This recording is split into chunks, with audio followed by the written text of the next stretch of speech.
Hi guys, welcome to ITI teaching. आज बात करने वाले हैं MCQ टेस्ट सीरीज के बारे में। हमने आपको 106 से 144 नंबर तक क्वेश्चन को टेस्ट सीरीज में बताया था। आज हम नेक्स्ट सीरीज में बात करेंगे 145 नंबर क्वेश्चन से। चलिए जानते हैं उस क्वेश्चन के माध्यम से कि कितने क्वेश्चन आपको वेरी पैटर्न क्वेश्चन मिलने वाले हैं। तो एक एक करके जानते हैं। जैसे आपका 145 नंबर में क्वेश्चन में आपको पूछ रहा है इंडियन स्टैंडर्ड स्क्रू थ्रेड की सिंगल डेप्थ होती है। ऑप्शन आपका ए है 0.6403 P, और बी है आपका 0.6134 P, और सी है आपका 0.6 P, और डी है आपका 0.6495 P। तो सही ऑप्शन क्या होगा इसमें से, आप बताइए। सही ऑप्शन होगा इसमें से बी, 0.6134 P होगा सही ऑप्शन। इसमें से आपको नेक्स्ट टेस्ट सीरीज में हमने आपको पूछा था कि BA थ्रेड की डेप्थ क्या होता है। अगर BA थ्रेड का अगर डेप्थ आपसे पूछे तो उसमें से आपका सही आंसर हो जाएगा 0.6 P होता है उसका सही आंसर।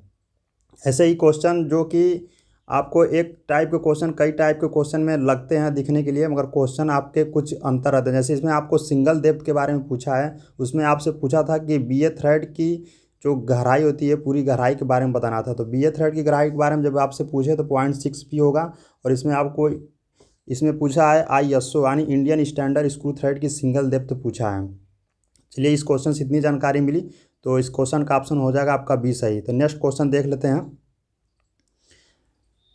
नेक्स्ट क्वेश्चन में आप लोग देख रहे होंगे 146 नंबर क्वेश्चन में आपसे पूछा है BSW स्क्रू थ्रेड की सिंगल डेप्थ होती है। यानी कि इसमें आपको क्या पूछा, BA का पूछा था, इसमें आपको पूछ दिया BSW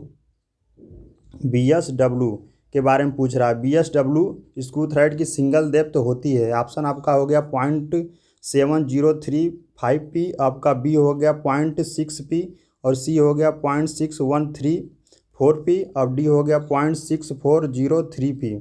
तो सही ऑप्शन क्या है आप बताइए। सही ऑप्शन हो जाएगा इसमें से डी, 0.6403 P होगा इसमें सही ऑप्शन। चलिए नेक्स्ट क्वेश्चन देखते हैं।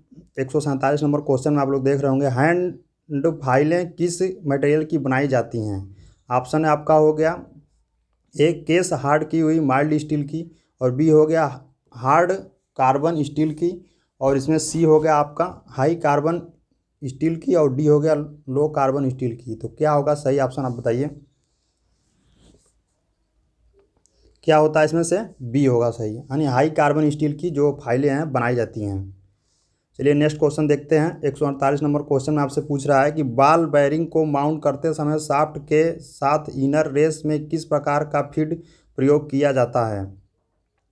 ऑप्शन आपका ए हो गया प्रिसीजन स्लाइड, और बी हो गया बड़ा क्लियरेंस, और सी हो गया लूज रनिंग, और डी हो गया इंटरफेरेंस। कौन सा सही ऑप्शन होगा इसमें से बताना है। इंटरफेरेंस के द्वारा क्या करते हैं, बॉल बेयरिंग माउंट में जब हम शाफ्ट में फिट करते हैं तो इंटरफेरेंस के द्वारा हम फिटिंग करते हैं। चलिए नेक्स्ट क्वेश्चन देख लेते हैं। 149 नंबर क्वेश्चन में आपसे पूछ रहा है कि कॉलर और शाफ्ट को पोजीशन में कनेक्ट करने के लिए किस स्क्रू का प्रयोग किया जाता है। ऑप्शन आपका ये हो गया हेक्सागोनल सॉकेट सेट स्क्रू, और बी आपका हो गया स्क्वायर हेड स्क्रू, और सी हो गया हेक्सा हेड स्क्रू, और आपका डी हो गया पान हेड स्क्रू। तो इसमें से आपको बताना है कि कौन सा आपका कॉलर और शाफ्ट के पोजीशन को कनेक्ट करने के लिए स्क्रू का प्रयोग किया जाता है। इसमें सही ऑप्शन बताइए। सही ऑप्शन आपका हो जाएगा ए, हेक्सागोनल सॉकेट हेड स्क्रू होता है। मैं इसके बारे में आपको डिस्कस करके बता देना चाह रहा हूँ कि जैसे होता क्या है, अगर आपको कोई शाफ्ट है, इस प्रकार की कोई शाफ्ट है, इस प्रकार की कोई शाफ्ट है,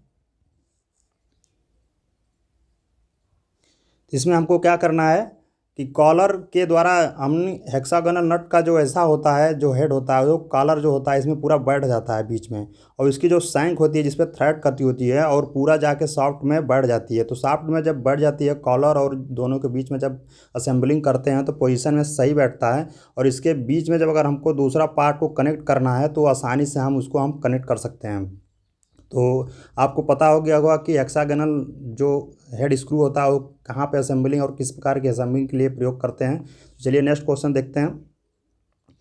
150 नंबर क्वेश्चन में आपसे पूछा है किसी बेसिक साइज का स्वीकृति स्वीकृत अधिकतम सीमा को कहते हैं? क्या है ये पूछ रहा है आपका, जो बेसिक साइज यानी कि हाई लिमिट की बात कर रहा है, हाई लिमिट की बात कर रहा है।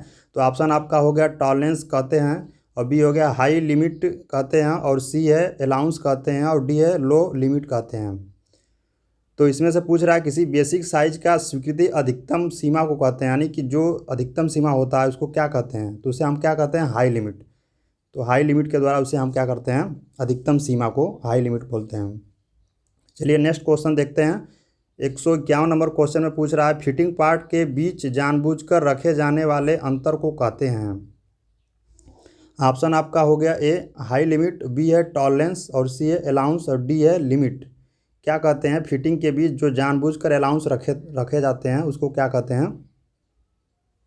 सी अलाउंस कहते हैं। होता क्या है, जब टू मैटिंग पार्ट को जब हम असेंबल करते हैं तो असेंबल के दौरान जो अलाउंस दिया जाता है उसे हम फिटिंग के दौरान रखते हैं, तो उसे अलाउंस रखते हैं। चलिए नेक्स्ट क्वेश्चन देख लेते हैं। स्प्लैश लुब्रिकेशन का सर्वोत्तम उदाहरण है? ऑप्शन आपका ये हो गया रिंग लुब्रिकेशन, बी है ग्रीस गन लुब्रिकेशन, सी है विक फीड लुब्रिकेशन, और डी है पंप लुब्रिकेशन। स्प्लैश लुब्रिकेशन में होता क्या है उसके बारे में आपको बताना है, किस प्रकार का लुब्रिकेशन होता है। सही ऑप्शन होगा इसमें से आपका ए रिंग लुब्रिकेशन। होता क्या है मैं आपको बता दूं कि जैसे आपका एक शाफ्ट हो गई, शाफ्ट के बीच में एक रिंग होती है, जो रिंग वो क्या होता है, शाफ्ट आपका ये मूवमेंट करता है, घूमता रहता है, और रिंग जो होता है मेरा यहाँ पे जो आपका लुब्रिकेंट है, लुब्रिकेंट से डूबा रहता है। तो जब रिंग घूमेगी तो लुब्रिकेंट के साथ ये रिंग घूमेगी, तो रिंग जब घूमेगी तो रिंग पूरे मेरे मूवमेंटिंग पार्ट में क्या करेगा, लुब्रिकेंट का छिड़काव करेगी, इसलिए वो क्या होता है स्प्लैश लुब्रिकेशन में पूरे पार्ट में लुब्रिकेशन हो जाता है। तो चलिए नेक्स्ट क्वेश्चन की बात कर लेते हैं। नेक्स्ट क्वेश्चन में आपसे पूछा है सबसे छोटा नंबर साइड ड्रिल है होता है? ऑप्शन ए आपका है 0.75 मिलीमीटर, बी है 0.5 मिलीमीटर, सी है 0.343 मिलीमीटर, और डी है 0.2 मिलीमीटर। तो इसमें से आपको बताना है कि सबसे जो छोटा साइज का नंबर साइड ड्रिल है उसके बारे में बताना है। तो आपको पता होना चाहिए कि 1 से 80 नंबर तक के नंबर साइज ड्रिल में होते हैं, इसमें सबसे छोटा नंबर साइज का जो ड्रिल होता है उसके बारे में बताना है। तो उसके ऑप्शन इसमें से हो जाएगा सी, यानी 0.343 मिलीमीटर होता है उसका नंबर, सबसे छोटा नंबर साइज का ड्रिल होता है। चलिए नेक्स्ट क्वेश्चन में देख लेते हैं। 154 नंबर क्वेश्चन में सबसे बड़ा लेटर साइड ड्रिल होता है? ऑप्शन आपका है 5.944 मिलीमीटर, बी है आपका 6.08 मिलीमीटर, सी है आपका 9.52 मिलीमीटर, और डी है आपका 10.49 मिलीमीटर। तो इसमें आपका क्या है, लेटर साइज ड्रिल में आपका ए से जेड तक होते हैं लेटर साइज ड्रिल में। इसमें सबसे बड़ा साइज का ड्रिल का पता करना है, तो सबसे बड़ा साइज ड्रिल आपका होगा ऑप्शन डी 10.49 मिलीमीटर होगा। चलिए इस क्वेश्चन इतनी जानकारी मिली। नेक्स्ट क्वेश्चन देख लेते हैं। आपको 155 नंबर क्वेश्चन में एक रेल ट्रैक की ड्रिलिंग करनी है जहां पर इलेक्ट्रिक सप्लाई नहीं है, निम्नलिखित में से कौन सी ड्रिलिंग मशीन का प्रयोग करेंगे? ऑप्शन आपका ए है पिलर ड्रिलिंग मशीन, बी है ब्रेंच ड्रिलिंग मशीन, सी है रैचेट ड्रिलिंग मशीन, और डी है रेडियल ड्रिलिंग मशीन। तो कौन सा ड्रिलिंग मशीन का प्रयोग करेंगे जहाँ पे आपको इलेक्ट्रिक की सप्लाई नहीं है? तो क्या होगा सही ऑप्शन इसमें से? सी होगा, यानी रैचेट ड्रिलिंग मशीन का प्रयोग करेंगे। चलिए नेक्स्ट की बात कर लेते हैं। टेलीस्कोपिक गेज का प्रयोग किस रेंज में सुराखों को मापने के लिए किया जाता है? ऑप्शन आपका ये हो गया 7.9 से 101.6 मिलीमीटर से, और बी हो गया 10 से 225 मिलीमीटर, और सी हो गया 12.7 से 152.4 मिलीमीटर, और डी हो गया 25 से 200 मिलीमीटर तक है। तो किस रेंज में टेलीस्कोप गेज पाए जाते हैं? तो ऑप्शन आपका हो जाएगा इसमें से कौन सा सही? सी हो जाएगा, यानी 12.7 से 152.4 मिलीमीटर तक रेंज में टेलीस्कोपिक गेज पाए जाते हैं। नेक्स्ट क्वेश्चन की बात कर लेते हैं। आपको एक 162 क्वेश्चन में है, जैसे आपसे पूछ रहा है एक हार्डिंग विधि में स्टील पर अमोनिया गैस का प्रयोग किया जाता है, इस विधि का क्या नाम है? ऑप्शन आपका ये हो गया साइनाइडिंग, बी हो गया नाइट्राइडिंग, सी हो गया कार्बोराइजिंग, और डी हो गया एमोनाइजिंग। तो सही ऑप्शन क्या होगा इसमें से? अमोनिया गैस का प्रयोग किया जाता है किस विधि में किया जाता है? नाइट्राइडिंग विधि में किया जाता है। बी होगा सही ऑप्शन। चलिए नेक्स्ट क्वेश्चन देख लेते हैं। 163 में क्वेश्चन में पूछ रहा है टाइपोड की टांगों को नीचे से क्या करते हैं पोजीशन में लॉक किया जाता है, किसके द्वारा लॉक किया जाता है, किसके द्वारा पूछ रहा है। ऑप्शन है आपका ए फाउंडेशन बोल्ट के द्वारा, बी है वायर रोप्स के द्वारा, और सी है रिटेनिंग चेन्स के द्वारा, और डी है क्लैंप्स के द्वारा। किसके द्वारा लॉक करते हैं, पोजीशन को लॉक करते हैं टाइपोड के टांगों को, इसके बारे में पूछ रहा है आपसे। सी हो गया आपका सही आंसर इसमें से, रिटेनिंग चेन्स के द्वारा लॉक करते हैं। चलिए नेक्स्ट क्वेश्चन देख लेते हैं। 164 नंबर क्वेश्चन में साइन बार की धातु होती है। ऑप्शन आपका ए हो गया निकिल स्टील की, बी हो गया हाई कार्बन स्टील की, सी हो गया हाई स्पीड स्टील की, डी हो गया स्टेप ब्लाइंड क्रोमियम स्टील की। सही ऑप्शन क्या होगा? सही ऑप्शन आपका इसमें से होगा स्टेप ब्लाइंड क्रोमियम स्टील की धातु का बना होता है साइन बार। चलिए नेक्स्ट क्वेश्चन देख लेते हैं। 165 नंबर का क्वेश्चन में लैपिंग प्लेट पर क्या करते हैं, किसके द्वारा ग्रूव बनाए जाते हैं। ऑप्शन आपका ये हो गया लैपिंग पेस्ट को धारण करने के लिए, बी हो गया फ्रिक्शन को कम करने के लिए, सी हो गया कटिंग चिप्स को इकट्ठा करने के लिए, डी हो गया लैपिंग पेस्ट को डिस्टार्शन रोकने के लिए। क्या करते हैं, ग्रूव किस लिए बनाए जाते हैं उसके बारे में बताना है। सही ऑप्शन आपका इसमें से हो जाएगा ए लैपिंग पेस्ट को धारण करने के लिए करते हैं। चलिए नेक्स्ट क्वेश्चन देख लेते हैं। 166 नंबर का क्वेश्चन में आपसे पूछ रहा है निम्नलिखित में से किस जिग में बेस प्लेट नहीं होती है। ऑप्शन आपका ये हो गया प्लेट जिग, और बी हो गया लैज जिग, और सी हो गया बॉक्स जिग, और डी हो गया ट्रियन जिग। तो क्या होगा सही ऑप्शन इसमें से बताना है। प्लेट जिग में क्या करते हैं, बेस प्लेट नहीं होती है। सही ऑप्शन ए हो जाएगा आपका। चलिए नेक्स्ट क्वेश्चन में देख लेते हैं। 167 नंबर का क्वेश्चन में हेक्सा ब्लेड का साइज लिया जाता है। ऑप्शन आपका ये हो गया ब्लेड के एक सिरे से दूसरे सिरे तक, बी हो गया दोनों पिन होल्स की सेंटर से सेंटर तक की दूरी तक, सी हो गया होल्स दोनों पिन होल्स के अंदरूनी सिरों तक, और डी हो गया उपरोक्त में से कोई नहीं। सही ऑप्शन क्या होगा इसमें से बताना है। बी होगा, यानी कि दोनों पिन के होल की सेंटर से सेंटर तक की दूरी से उसको क्या करते हैं, हेक्सा ब्लेड का साइज लेते हैं। चलिए नेक्स्ट क्वेश्चन देख लेते हैं। 168 नंबर का क्वेश्चन में वाइस के बॉक्स नट की धातु होती है। ऑप्शन आपका ये हो गया माइल्ड स्टील की, बी हो गया कास्ट स्टील की, और सी हो गया गन मेटल की, डी हो गया एलाव स्टील की। तो क्या होगा सही ऑप्शन, गन मेटल, यानी ऑप्शन सी होगा। गन मेटल की धातु क्या होता है, बॉक्स नट की धातु को गन मेटल के द्वारा बनाया जाता है।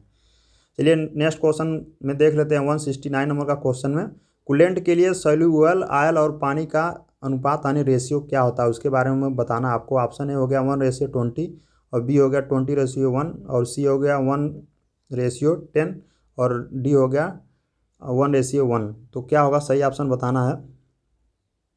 कूलेंट और सोल्यूबल ऑयल को क्या होता है बनाने के लिए क्या क्या अनुपात रहता है ऑयल और पानी का आने की, इसमें से बताना आपका है। ऑप्शन ए हो जाएगा 1:20। होता क्या है कि ऑयल का जो रेशियो होता है 1 होता है, और पानी का जो रेशियो होता है वो 20 होता है। तो इस क्वेश्चन से ये सोल्यूबल ऑयल जो बनाते हैं इसका रेशियो यही रखा जाता है। चलिए इस क्वेश्चन से इतनी जानकारी मिली। नेक्स्ट क्वेश्चन देख लेते हैं। 170 नंबर का क्वेश्चन में है ड्रिल ग्राइंडिंग करते समय कौन सा हेलिक्स एंगल परिवर्तन नहीं होता है। ऑप्शन आपका ये हो गया कटिंग एंगल, बी हो गया हेलिक्स एंगल, सी हो गया लिप्स क्लीयरेंस एंगल, और इसके बाद डी हो गया उपरोक्त में से सभी। क्या होता है, कौन सा एंगल जो है परिवर्तन नहीं होता है, परिवर्तनशील नहीं कर सकते उसमें से जब ग्राइंड करते हैं तो सही ऑप्शन आपका हो जाएगा हेलिक्स एंगल। हेलिक्स एंगल को क्या करते हैं हम, परिवर्तनशील नहीं कर सकते हैं। इस क्वेश्चन के बारे में हम आपको एक जानकारी और बता सकते हैं इससे जुड़ी हुई। जैसे आपको हेलिक्स एंगल को क्या करते हैं, फ्लूट एंगल और रैक एंगल भी बोलते हैं। यह 3 टाइप के होते हैं, एस टाइप के, और एन टाइप के, और एस टाइप के। एस टाइप जो होते हैं हार्ड मेटल के लिए होते हैं, या 10 डिग्री से 13 डिग्री तक रखे जाते हैं। और एन टाइप जो होते हैं नॉर्मल धातु के लिए होते हैं, ये आपके 18 डिग्री से 30 डिग्री तक रखे जाते हैं। और एस टाइप जो होते हैं सॉफ्ट मेटल के लिए रखे जाते हैं, ये 35 डिग्री से 40 डिग्री तक रखे जाते हैं। तो ये क्वेश्चन कई दफ़े एग्जाम में पूछता है, तो ये क्वेश्चन से इतनी जानकारी मिल गई आपको। चलिए नेक्स्ट क्वेश्चन देख लेते हैं। 171 नंबर क्वेश्चन में ब्रास एक प्रकार का है। ऑप्शन आपका है फेरस मेटल, बी है नॉन फेरस मेटल, सी आपका फेरस एलॉय, और डी है नॉन फेरस एलॉय। सही ऑप्शन क्या होगा इसके बारे में बताना आपको। डी होगा सही ऑप्शन। नॉन फेरस एलाय होता है ब्रास। चलिए नेक्स्ट क्वेश्चन देख लेते हैं 172 नंबर का क्वेश्चन में, यदि हैमर में हैंडल लूज फिट है तब क्या हो सकता है, इसके बारे में बताना ऑप्शन है। ऑप्शन ए, हैमर निकल सकता है और दुर्घटना कारण बन सकता है। बी है, हैमर झटकों को सहन कर सकता है। और सी है, हैमर पर स्विंग अधिक होती है। डी है, हैमर को अधिक लीवरेज मिलेगा। क्या होगा सही ऑप्शन बताना है। सही ऑप्शन इसमें से हो जाएगा ए, हैमर निकल सकता है और दुर्घटना का कारण बन सकता है। होगा क्या कि अगर हम हैमरिंग करेंगे, अगर लूज फिटिंग रहेगी उसमें जब हैंडल में, तो क्या करता है, हैमर को जब हैमरिंग करते समय मूव करेगा और हैमर निकल जाएगा और सामने वालों को चोट लग सकती है, एक्सीडेंट का कारण बन सकता है।